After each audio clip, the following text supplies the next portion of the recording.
Una de las pruebas más contundentes de que la Biblia es la palabra de Dios son las profecías cumplidas. Las predicciones bíblicas testifican, por un lado, que la Biblia no es de origen humano, aun cuando fue escrita por hombres, y por el otro lado, que el Dios que inspiró a esos hombres es veraz. Nuestro Dios es fiel. Todo lo que Él ha prometido se cumplirá, así como todas sus advertencias. Y en la mañana de hoy comenzaremos a estudiar uno de los testimonios más elocuentes de la fidelidad de Dios a su palabra, la famosa profecía de las 70 semanas que encontramos en Daniel capítulo 9.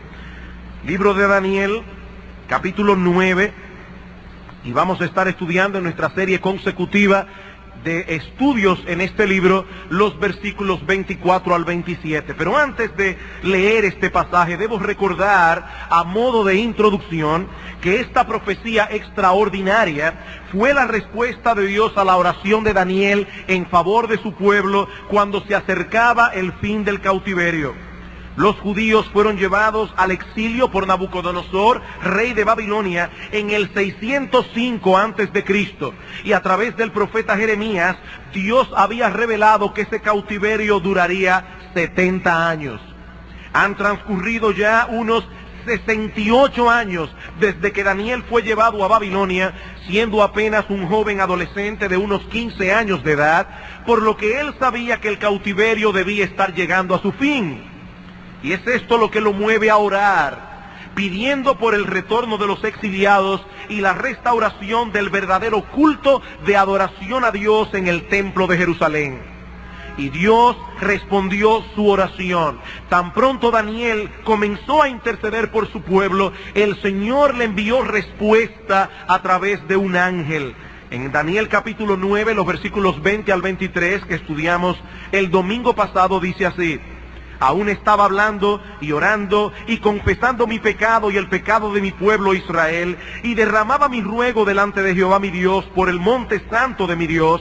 Aún estaba hablando en oración cuando el varón Gabriel, a quien había visto en la visión al principio, volando con presteza vino a mí como a la hora del sacrificio de la tarde, y me hizo entender y habló conmigo diciendo: Daniel, ahora he salido para darte sabiduría y entendimiento. Al principio de tus ruegos fue dada la orden, y yo he venido para enseñártela, porque tú eres muy amado. Entiende pues la orden y entiende la visión. Gabriel fue enviado para dar a Daniel sabiduría y entendimiento.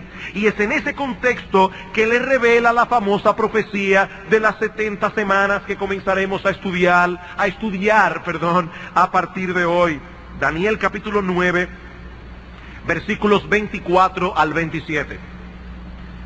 He aquí la profecía. 70 semanas están determinadas sobre tu pueblo y sobre tu santa ciudad, para terminar la prevaricación, poner fin al pecado, expiar la iniquidad, para traer la justicia perdurable y sellar la visión y la profecía y ungir al santo de los santos. Sabe pues y entiende que desde la salida de la orden para restaurar y edificar a Jerusalén hasta el Mesías príncipe habrá 7 semanas y 62 semanas. Se volverá a edificar la plaza y el muro en tiempos angustiosos. Y después de las 62 semanas se quitará la vida al Mesías, mas no por sí. Y el pueblo de un príncipe que ha de venir destruirá la ciudad y el santuario, y su fin será con inundación, y hasta el fin de la guerra durarán las devastaciones. Y por otra semana confirmará el pacto con muchos. A la mitad de la semana hará cesar el sacrificio y la ofrenda. Después, con la muchedumbre de las abominaciones vendrá el desolador, hasta que venga la consumación y lo que está determinado se derrame sobre el desolador. Como decíamos el domingo pasado, este es uno de los pasajes más difíciles de todo el Antiguo Testamento y probablemente de toda la Biblia. Se trata de una profecía extraordinaria, pero al mismo tiempo bastante compleja, como veremos a medida que avancemos en el estudio del texto. Sin embargo, Aunque el pasaje posee cierto grado de dificultad, eso no oscurece en nada el contenido esencial de su mensaje. Y como veremos en los próximos domingos y a partir de hoy, este texto es lo suficientemente asombroso como para movernos a postrarnos sobre nuestros rostros y dar gracias a Dios por su bendita palabra. El apóstol Pedro nos dice en su segunda carta que hacemos bien en estar atentos a la palabra de Dios, como a una antorcha que alumbra en lugar oscuro hasta que el día esclarezca y el lucero de la mañana salga en vuestros corazones. ¿Y por qué debemos prestar tal atención a la palabra de Dios? Dice Pedro, entendiendo primero esto, que ninguna profecía de la Escritura es de interpretación privada, o como dice la versión internacional, que ninguna profecía de la Escritura surge de la interpretación de nadie, porque nunca la profecía fue traída por voluntad humana, sino que los santos hombres de Dios hablaron siendo inspirados por el Espíritu Santo. Estas profecías bíblicas llegaron a nosotros a través de los escritos de algunos hombres, pero lo que ellos escribieron no fue el producto de su imaginación, no fue el producto de su elucubración personal, sino que fueron guiados, movidos soberana y eficazmente por el Espíritu Santo. Eso es lo que Pedro nos dice aquí. De modo que el producto que tenemos en nuestras manos no es palabra de hombres, es palabra de Dios, inerrante, infalible y perfecta. Con esto en mente, pasemos a estudiar esta porción de las Sagradas Escrituras y para comenzar, para introducirnos en este océano de cosas, pienso que será muy útil si podemos tener una perspectiva global de su contenido antes de entrar a considerar el texto en todos sus detalles. Un entendimiento claro del mensaje esencial contenido en esta profecía nos ayudará enormemente en la comprensión de cada una de sus partes. Así que en esta mañana nos limitaremos a dos cosas. Veremos en primer lugar un panorama general de la profecía de las 70 semanas y en segundo lugar cuál es el contenido esencial de esta profecía. Veamos entonces en primer lugar un vistazo a vuelo de pájaro de los versículos 24 al 27. Y no olviden que esta revelación fue la respuesta de Dios a la oración de Daniel. ¿Y cuál era el foco de su oración? ¿Qué fue lo que lo movió a orar? Que los 70 años de cautiverio profetizados por Jeremías estaban a punto de cumplirse y no se veía en el horizonte ningún indicativo de que el imperio medo-persa estuviese contemplando el retorno de los judíos a Jerusalén. Así que ese número 70 estaba muy claro en la mente de Daniel al interceder por su pueblo. Señor, tú dijiste a través del profeta Jeremías que este cautiverio duraría 70 años. Ya van 68 desde que yo llegué aquí. Oh Dios, aparta tu ira de tu pueblo y bendícenos por amor de tu nombre. Es en este contexto que Gabriel le revela la profecía de las 70 semanas. Daniel, estás preocupado por lo que habrá de ocurrir con Israel, ahora que los 70 años de cautiverio están por cumplirse. Pero Dios me ha enviado a ti para revelarte lo que acontecerá con tu pueblo en un periodo mucho más extenso.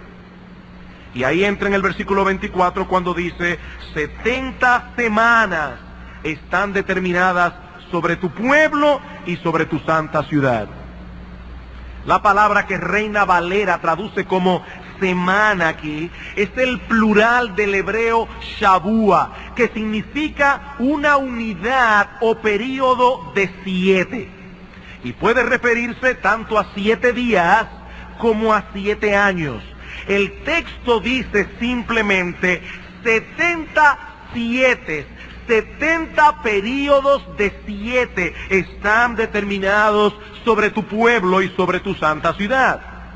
Un simple cálculo matemático nos revelará que 70 por 7 son 490. Lo que debemos determinar ahora es 490 que están determinados sobre el pueblo de Israel. 490 días o 490 años. Por el contexto es obvio que el ángel no puede estar hablando de 490 días, por todas las cosas que ocurrirían, según el ángel, en este periodo de tiempo profético. Hasta donde yo sé, ningún comentarista serio de la palabra de Dios, sin importar a la escuela de interpretación a la que pertenezca, cree que Gabriel está hablando aquí de días. Así que debemos concluir, hermanos, que el ángel se refiere a 70 unidades de 7 años, es decir, 490 años. Esos años comenzarían a correr en el momento en que fuera promulgado un edicto para la restauración y edificación de Jerusalén, y concluirían con la aparición y muerte del Mesías. Noten el versículo 25. Sabe pues y entiende que desde la salida de la orden, es ahí cuando comienza a contar estos años, desde la salida de la orden para restaurar y edificar a Jerusalén hasta el Mesías príncipe, habrá 7 semanas y 62 semanas. Se volverá a edificar la plaza y el muro en tiempos angustiosos, y después de las 62 semanas se le quitará la vida al Mesías. Y debo recordar una vez más que en este momento, hermanos, no vamos a considerar la profecía en detalle. Estamos tratando simplemente de contemplarla en una vista panorámica. Así que no se sienta extraño si hay cosas allí que usted no entiende, porque eso lo veremos con detalle. Ahora estamos simplemente haciendo un vuelo de pájaro a través del pasaje. Esas 70 semanas, entendiendo ya que se refiere a 70 periodos de 7 años, Gabriel las divide en 3 porciones. 3 porciones. Una de 7 semanas, es decir, de 49 años. Otra de 62 semanas, es decir, 434 años. Y una última porción de 1 semana, es decir, de 7 años. Todas juntas suman 490 años. Ahora, la razón por la que el ángel divide las 70 semanas en 3 porciones de tiempo no es para complicarnos más la vida. Es porque cada una de esas porciones constituye un período específico en la historia de Israel, con características particulares. En los primeros 49 años, Jerusalén sería restaurada y reedificada. Y como veremos, si el Señor lo permite, el próximo domingo, esta profecía se cumplió plenamente en la época de Esdras y Nehemías. Luego viene un largo periodo de 434 años, las otras 62 semanas, que son los años que mediaron entre el último profeta del Antiguo Testamento, Malaquías, y la aparición del Señor Jesucristo en el Nuevo Testamento. Sumando entonces los 49 años del primer periodo y los 434 del segundo periodo, lo que Gabriel está revelando aquí es tan simple como esto: que 483 años después de la emisión de la orden para restaurar y edificar a Jerusalén, el Mesías príncipe, por tanto tiempo esperado, iba a hacer su aparición en el escenario de Israel. Eso es lo que Gabriel está revelando aquí. Que exactamente 483 años después de ese edicto en que se permitió que los judíos regresaran a su tierra y edificaran a Jerusalén, exactamente 483 años después, el Mesías haría su aparición en el escenario de Israel. Y luego tenemos la semana número 70, en medio de la cual se le quita la vida al Mesías. Dice en el versículo 26, y después de las 62 semanas se quitará la vida al Mesías. Y finalmente, Gabriel le revela a Daniel que luego de la muerte del Mesías, y de paso, como consecuencia de ella, Jerusalén será destruida de nuevo, tanto la ciudad como el templo. Versículo 26, después de las 62 semanas se le quitará la vida al Mesías, mas no por sí, y el pueblo de un príncipe que ha de venir destruirá la ciudad y el santuario, y su fin será con inundación, y hasta el fin de la guerra durarán las devastaciones. Es de aceptación casi universal entre los estudiosos de las Escrituras, y otra vez, sin importar a la escuela de interpretación a la que pertenezca, que esa profecía se cumplió cuando Tito Vespasiano, general romano, destruyó Jerusalén en el año 70 después de Cristo. He aquí, hermanos, un panorama general, una vista a vuelo de pájaro del contenido de la profecía de las 70 semanas. Dios le reveló a Daniel lo que habría de ocurrir con su pueblo Israel muchos años hacia adelante. Daniel escribió esta profecía en el primer año de Darío. Recuerden el capítulo 9, los versículos 1 y 2. Es decir, en el año 538 antes de Cristo. Y la profecía alcanza hasta la destrucción de Jerusalén, ocurrida en el año 70 después de Cristo, es decir, 600 años más tarde de Daniel. 600 años más tarde. Como decíamos el domingo pasado, el Señor respondió la oración de Daniel mucho más abundantemente de lo que él pidió. Todo lo que Daniel quería saber era lo que iba a suceder con su pueblo de Israel luego de los 70 años de cautiverio que estaban a punto de cumplirse. Eso era todo lo que él quería saber. Y Dios no solo les revela que los judíos regresarían a su tierra, reedificarían la ciudad, sino que enfoca su atención en un evento mucho más trascendental en la historia de la redención, la aparición del Mesías. Y eso nos lleva a nuestro segundo encabezado. Ya vimos un panorama general de las 70 semanas. Veamos ahora, en segundo lugar, el contenido esencial de esta profecía. Y es obvio que el foco de atención de las 70 semanas no es el retorno de la cautividad, no es la reconstrucción de Jerusalén. Mi hermano amado, si alguien te pregunta, ¿de qué trata la famosa profecía de las 70 semanas? ¿Cuál es su contenido esencial? Tú puedes responder con estos 4 encabezados. He aquí de qué trata esencialmente esta profecía. Primero, el tiempo de la aparición del Mesías. Segundo, la obra que llevaría a cabo el Mesías.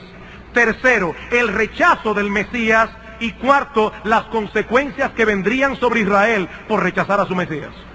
He ahí de qué trata esta profecía. El tiempo de la aparición del Mesías. 2, la obra del Mesías. 3, el rechazo del Mesías. 4, lo que iba a ocurrir con Israel por haber rechazado a su Mesías. ¿Cuál es el centro de esta profecía? Evidentemente, mis hermanos, el Mesías.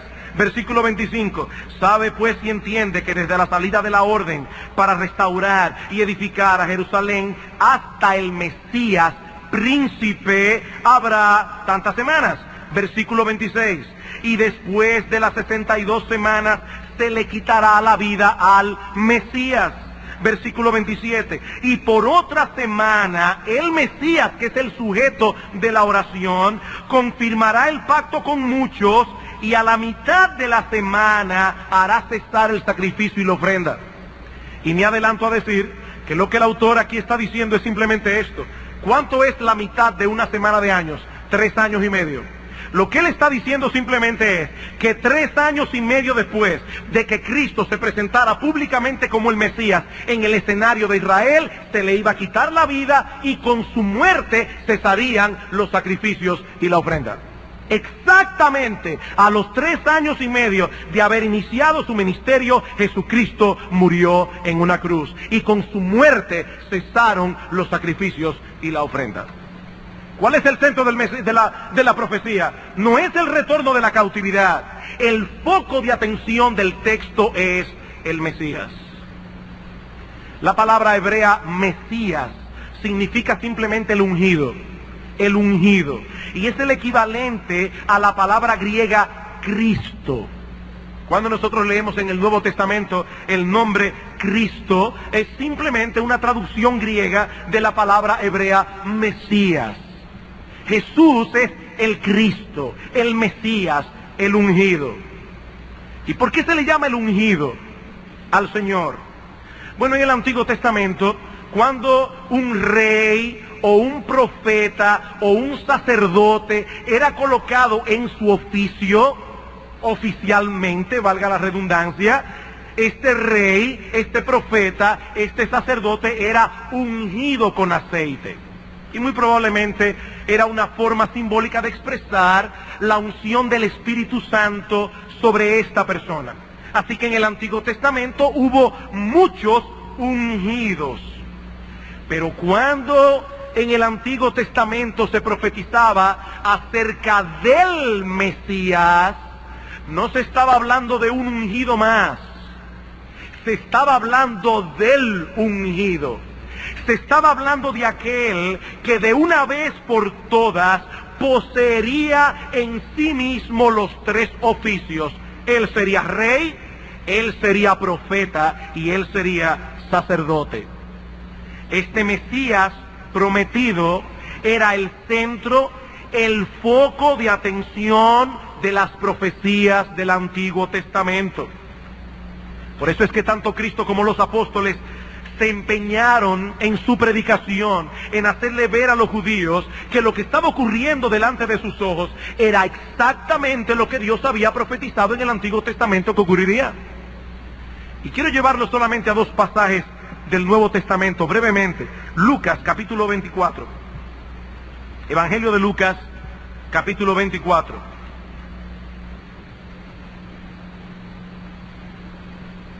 Dice la Escritura que luego de la resurrección, 2 discípulos van camino a Emaús, el Señor se les aparece, pero ellos no lo reconocieron. Y comienzan a hablar y a decir que qué triste que al Mesías lo crucificaron, que al Señor lo mataron en una cruz, y que ellos creían que este era el que habría de redimir a Israel. Y dice en el versículo 25, entonces él les dijo: oh insensatos y tardos de corazón, para creer todo lo que los profetas han dicho. ¿No era necesario que el Cristo padeciese estas cosas y que entrara en su gloria? Y comenzando desde Moisés y siguiendo por todos los profetas, les declaraba en todas las escrituras lo que de él decían. Ustedes sí son tardos de corazón y no entienden lo que escribieron los profetas. Ellos hablaron de mí. Y luego más adelante en ese mismo capítulo, en el versículo 44, el Señor una vez más se aparece delante de los discípulos y les dijo: estas son las palabras que os hablé estando aún con vosotros, que era necesario que se cumpliese todo lo que está escrito de mí en la ley de Moisés, en los profetas y en los salmos. Entonces les abrió el entendimiento para que comprendiesen las escrituras, y les dijo: así está escrito, y así fue necesario que el Cristo padeciese y resucitase de los muertos al 3er día. Eso es lo que estaba escrito. Y en Hechos capítulo 3, el apóstol Pedro está predicando aquí el Evangelio en el pórtico de Salomón, luego de haber sanado a un cojo de nacimiento, y dice en el versículo 13, Hechos 3, el Dios de Abraham, de Isaac y de Jacob, el Dios de nuestros padres, ha glorificado a su Hijo Jesús, a quien vosotros entregasteis y negasteis delante de Pilato, cuando éste había resuelto ponerle en libertad. Mas vosotros negasteis al santo y al justo, y pedisteis que se os diese un homicida, Barrabás, y matasteis al autor de la vida, a quien Dios ha resucitado de los muertos, de lo cual nosotros somos testigos. Versículo 18. Pero Dios ha cumplido así lo que había antes anunciado por boca de todos sus profetas, que su Cristo, su Mesías, había de padecer. Hermanos y amigos que están aquí en esta mañana, Cristo el Mesías es el centro de las profecías del Antiguo Testamento.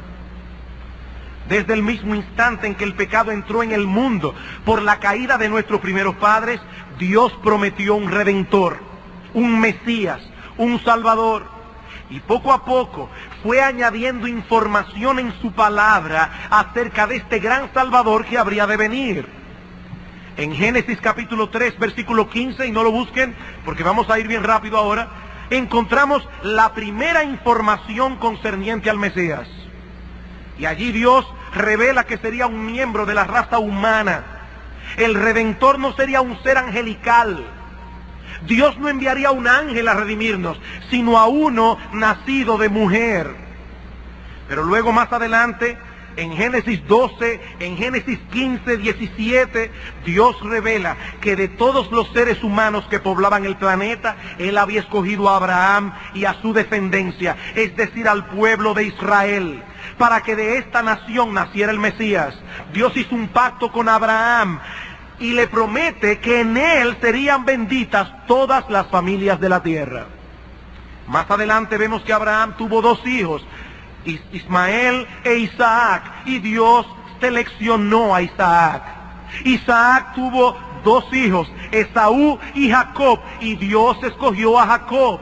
Jacob tuvo 12 hijos, y de ellos Dios seleccionó a Judá, y de la tribu de Judá a la familia de Isaí, y de la familia de Isaí y sus hijos escogió a David, a quien Dios le revela en 2 de Samuel capítulo 7 versículos 12 y 13 que de su descendencia saldría ese rey por tanto tiempo esperado. ¿Notan ustedes cómo las profecías se van haciendo cada vez más específicas? Sería un hombre, sería judío, de la tribu de Judá, de la familia de Isaí, de los hijos de David. Y así llegamos al profeta Isaías. En el siglo 8 antes de Cristo, en el capítulo 7, versículo 14, Isaías anuncia una profecía sorprendente, que el Mesías nacería de una mujer virgen y que sería llamado Emanuel, Dios con nosotros. Y luego en el capítulo 9, los versículos 6 al 7, Isaías ratifica que el Mesías nacería como todos los niños nacen, pero al mismo tiempo nos dice que se trata de un ser humano que no es común y corriente. Porque un niño nos es nacido, hijo nos es dado, el principado sobre su hombro, y llamará su nombre Admirable Consejero, Padre Eterno, Dios Fuerte, Príncipe de Paz. Este niño, que es dado como niño, pero que al mismo tiempo es el preexistente Hijo de Dios, sería llamado Consejero, Admirable, Padre Eterno, Dios Fuerte, Príncipe de Paz. Ese niño, que es dado como niño, pero que al mismo tiempo es el preexistente Hijo de Dios, sería llamado Consejero, Admirable, Padre Eterno, Dios Fuerte, Príncipe de Paz. Y más adelante en el capítulo 53, Isaías escribiría una de las profecías más extraordinarias del Antiguo Testamento por todos los detalles que revela de la obra redentora del Mesías y sus resultados. Isaías capítulo 53, y les ruego que vayan conmigo a este pasaje de la palabra de Dios. Isaías 53.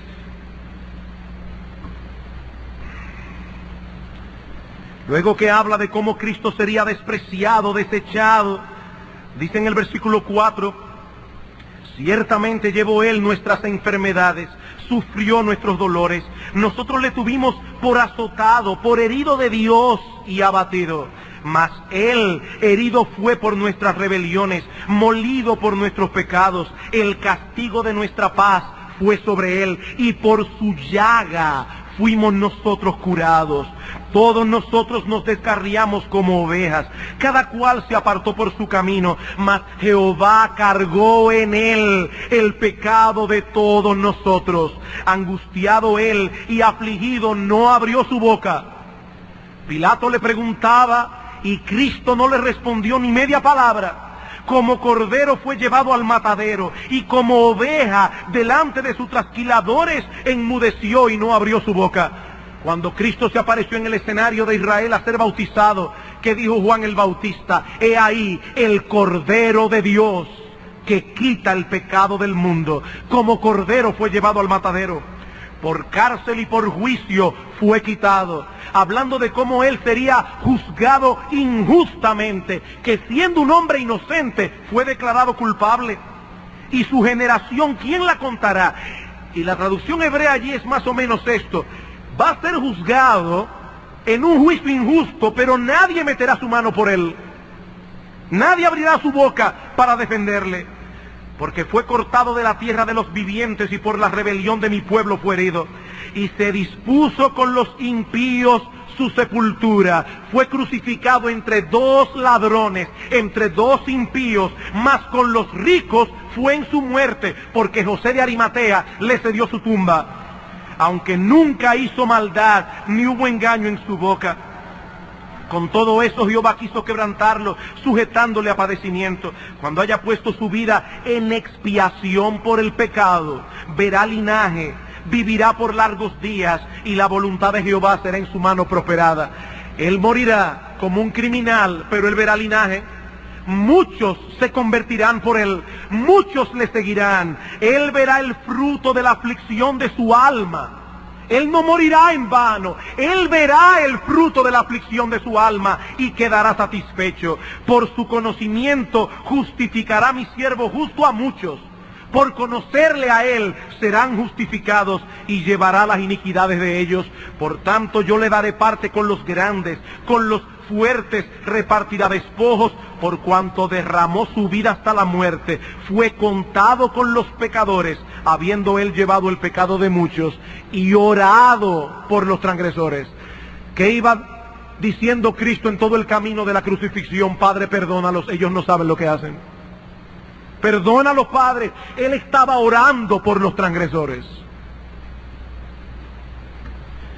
Y así hay muchos más detalles que no podemos mencionar por causa del tiempo, pero que fueron profetizados en el Antiguo Testamento.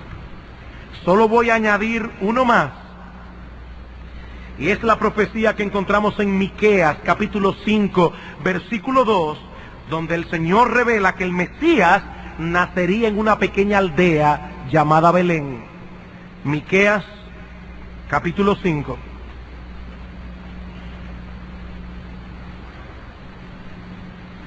versículo 2.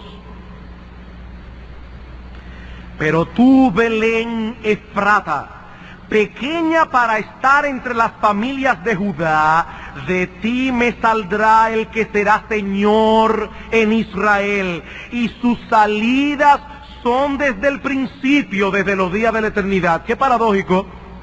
De ti saldrá, en ti nacerá aquel que será Señor en Israel. Pero dice, no te pierdas en esto, su salida realmente es desde los días de la eternidad. Nacerá como un niño en Belén, pero Él es eterno. Pero Él es eterno, el preexistente Hijo de Dios. Es de ese Mesías tan ampliamente profetizado en el Antiguo Testamento, del que habla Gabriel a Daniel en su famosa profecía de las 70 semanas, indicando ahora en Daniel capítulo 9 el tiempo, si lo querían más preciso, el tiempo en que ese Mesías iba a aparecer en el escenario de Israel. Ya todo, aparte de todo lo que se ha profetizado de él, ahora el ángel revela a Daniel el tiempo en que este Mesías hará su aparición pública en el escenario de Israel. Dios fue desvelando el misterio poco a poco, añadiendo dato tras dato, dato tras dato, sobre ese Redentor que habría de salvar a su pueblo de las consecuencias del pecado. Sería un miembro de la raza humana, un descendiente de Abraham, de la tribu de Judá, de la familia de David, nacería de una virgen en la aldea de Belén y sería llevado a la muerte como un criminal, aunque como dice Isaías, nunca hizo maldad ni hubo engaño en su boca. Y repito que no tenemos el tiempo para continuar enumerando muchas otras profecías del Antiguo Testamento, pero fueron profetizadas. Que sería traicionado por uno de los suyos, vendido exactamente por 30 piezas de plata, dice en Zacarías capítulo 11, versículos 12 y 13, que ese dinero sería arrojado en la casa de Dios, que sus manos y sus pies serían horadados, que se repartirían sus vestidos, que le darían hiel y vinagre en medio de su sed. Todo eso estaba predicho en el Antiguo Testamento. No puede haber duda alguna, no puede haber duda alguna en cuanto a la identidad de ese Mesías prometido y tan ampliamente profetizado en el Antiguo Testamento. No puede haber dudas. Nuestro Señor Jesucristo nació en el tiempo preciso, en la nación precisa, en la familia precisa, en la aldea precisa y de la mujer precisa, una virgen de Israel. Como el Mesías profetizado fue traicionado por uno de los suyos, vendido por 30 piezas de plata y llevado a la muerte por crucifixión luego de un juicio injusto.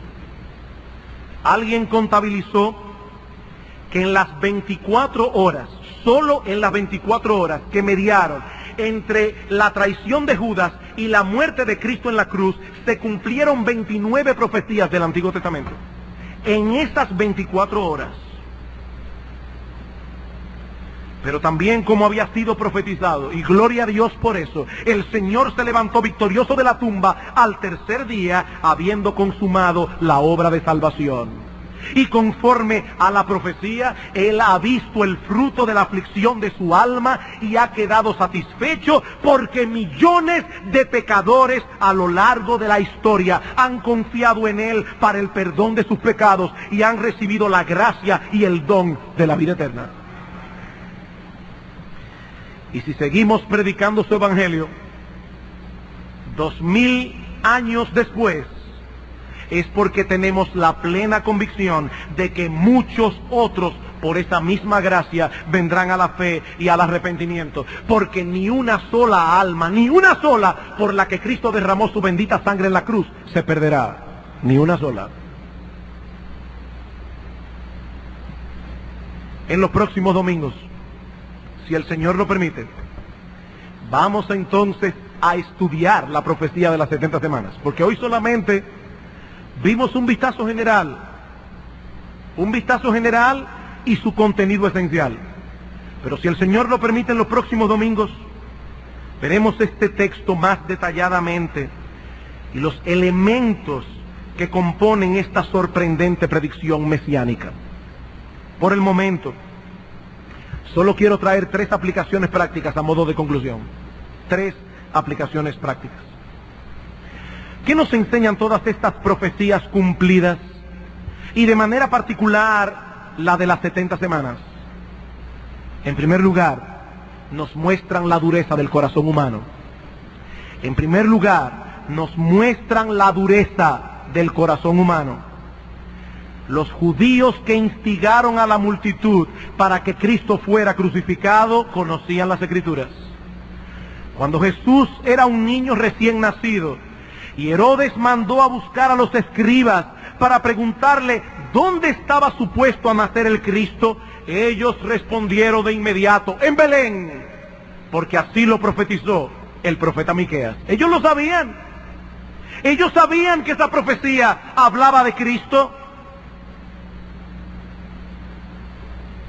pero aún así, teniendo las Escrituras en las manos, conociendo todas estas profecías concernientes al Cristo, aún así le crucificaron. Y todavía al día de hoy los judíos continúan leyendo el Antiguo Testamento, y a pesar de que hubo un hombre que cumplió todas estas predicciones, aún así permanecen en incredulidad. Mi amigo que estás aquí sentado en esta mañana, déjame decirte algo de todo corazón. No es por falta de evidencias que el hombre no cree. No es por falta de evidencias que tú eres un incrédulo. Es por la dureza de tu corazón. Es por la soberbia de tu corazón. No es por falta de evidencias. El problema del hombre es que no quiere humillarse ante Dios. Es que no quiere postrarse ante la evidencia. Por eso decía Chesterton, ese gran pensador inglés del siglo pasado, convertido luego al cristianismo, decía Chesterton, no es que el cristianismo haya sido probado y hallado falto, no, es que fue encontrado difícil y dejado de probar. Ese es el problema. Los hombres piensan a priori que están mejor en su pecado y viviendo lejos de Dios, lejos de sus caminos, y por eso prefieren dejar las evidencias de lado. Por eso prefieren no pensar en todas estas evidencias claras de que Jesucristo es el Mesías, el Hijo de Dios encarnado. Pero mi amigo, óyeme bien, hay un día establecido en el plan soberano de Dios, en el que ningún ser humano podrá pasar por alto las evidencias, nunca más.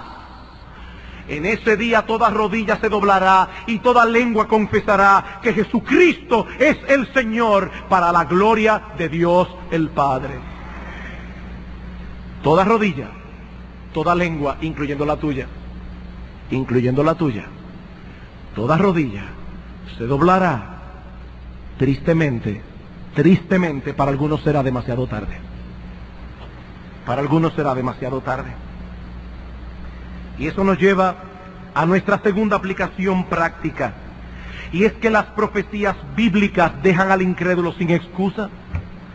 Las profecías bíblicas dejan al incrédulo sin excusa. Amigo mío, Dios se encargó de anunciar de antemano todas estas cosas, en parte para que sepamos que Él es un Dios fiel y que la Biblia es su palabra. No es el Corán, no es el Bhagavad Gita, no es el libro de Bahá'u'lláh, es la palabra de Dios, la Biblia. Y el Señor Jesucristo dijo en una ocasión que ni una jota, ni una tilde pasará de la ley hasta que todo se haya cumplido. Ni una jota, ni una tilde. Y en otro lugar añadió, el cielo y la tierra pasarán, pero mis palabras nunca pasarán. Ni una sola de la palabra de Dios caerá en tierra sin cumplimiento, porque nuestro Dios es fiel. En el día del juicio, mi amigo, no tendrás excusa. No tendrás excusa delante de Dios, porque Él nos dejó un libro que lleva claramente las marcas de su autoría. Dios es el autor de la Biblia. En tercer lugar, y finalmente, las profecías bíblicas nos muestran cuál es el verdadero problema del hombre y su única solución. Las profecías bíblicas nos muestran cuál es el verdadero problema del hombre y su única solución. ¿Quién es el centro de las profecías bíblicas? Nuestro Señor Jesucristo. ¿Y qué anunciaban las profecías acerca de Él? Que siendo el Hijo preexistente de Dios, habría de nacer como todos los hombres nacen y moriría en una cruz por los pecados de su pueblo. Por los pecados de su pueblo. Noten una vez más, Daniel, capítulo 9, versículo 24. 70 semanas están determinadas sobre tu pueblo y sobre tu santa ciudad. ¿Para qué? Para terminar la prevaricación, para poner fin al pecado y expiar la iniquidad. Eso fue lo que Cristo vino a hacer. expiar el pecado. Cristo vino a salvar a pecadores del pecado, de las consecuencias del pecado. Él no vino al mundo para que los que creen en Él sean ricos. Él no vino al mundo para que los que crean en Él sean saludables. Porque el problema principal del hombre no es la falta de dinero. Porque el problema principal del hombre no es la falta de salud. El problema principal del hombre es que ha pecado contra su Creador y necesita reconciliarse con Él. Lo que hace al hombre desgraciado no es la falta de dinero, no es la falta de salud, es su pecado y su separación de Dios, que es la fuente de todo bien. Y eso fue lo que Cristo vino a solucionar. Eso fue en otra cosa lo que Cristo vino a solucionar. En Él encontramos el perdón de todos nuestros pecados y la reconciliación con Dios. Eso es lo que el Antiguo Testamento profetiza, eso es lo que el Evangelio en el Nuevo Testamento anuncia como algo que ya se cumplió, que en Él hay salvación. Salvación, mi amigo, gratuita. Salvación para todo aquel que cree. Ven a Cristo, mi amigo, en esta misma hora, porque así como Dios cumplió todo lo que anunció sobre el Mesías en el Antiguo Testamento, así cumplirá todo lo que Él promete para aquellos que se arrepienten de sus pecados y confían en Él y solo en Él para la salvación de sus almas. Quiero dejar en vuestras mentes una teoría, y admito que es solo una teoría, y más aún que no es una teoría original, pero permítame dejarles en vuestras mentes una teoría. Yo me pregunto, ¿es posible que habiendo sido Daniel un funcionario de mucha importancia en el imperio medo-persa, una copia de su libro haya sido preservada allí? ¿Es posible? Y es posible que muchos años más tarde, cerca del año 0 de nuestra era, un grupo de eruditos persas haya leído la profecía de Daniel capítulo 9 y haya comprendido que el Mesías estaba a punto de nacer, y que viendo la aparición de una extraña estrella en el cielo hayan ido hasta Judea en caravana para adorar a ese rey, a ese niño recién nacido? ¿Es posible? Sí, es posible.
Pero haya sido así o no, algo es cierto: la fe de esos sabios de Oriente que menciona el Evangelio de Mateo condenará a muchos que, teniendo más información que la que ellos tenían, aún hoy rehúsan postrarse ante el Señor Jesucristo y adorarle como Rey. La fe de esos sabios condenará a muchos. Quiera Dios que muchos en esta mañana le rindan hoy al Mesías un tributo de adoración, viniendo a Él en arrepentimiento y fe, confiando únicamente en Él para el perdón de sus pecados y la reconciliación con Dios. Quiera Dios. Vamos a orar. Padre bueno, ¿qué más nos resta que decir gracias por tu palabra, Señor? Gracias porque nuestra fe no está fundada en la imaginación de los hombres. Gracias porque nuestra fe no está fundada en aquel profeta o aquel otro profeta que se le ocurre decir algo. Nuestra fe está fundada en tu bendita palabra, que lleva en todas partes las marcas de tu autoría. A ti sea la gloria, Señor. Y ahora que esta palabra poderosa ha sido expuesta en esta mañana y hemos visto lo que se profetizaba del Mesías en el Antiguo Testamento y lo que Él cumplió en el Nuevo, te pedimos, oh Señor, ten misericordia de aquellos que están aquí sin Cristo. Ten misericordia de aquellos que no han hecho lo que esos sabios de Oriente hicieron. No se han postrado ante el Señor y le han rendido su vida completamente. Ten de ellos misericordia, oh Dios. Usa tu palabra con poder y que Cristo pueda ver hoy, aquí, en este mismo lugar, más frutos de la aflicción de su alma, para gozo de su corazón y para la gloria de tu nombre, porque te lo pedimos en Cristo. Amén.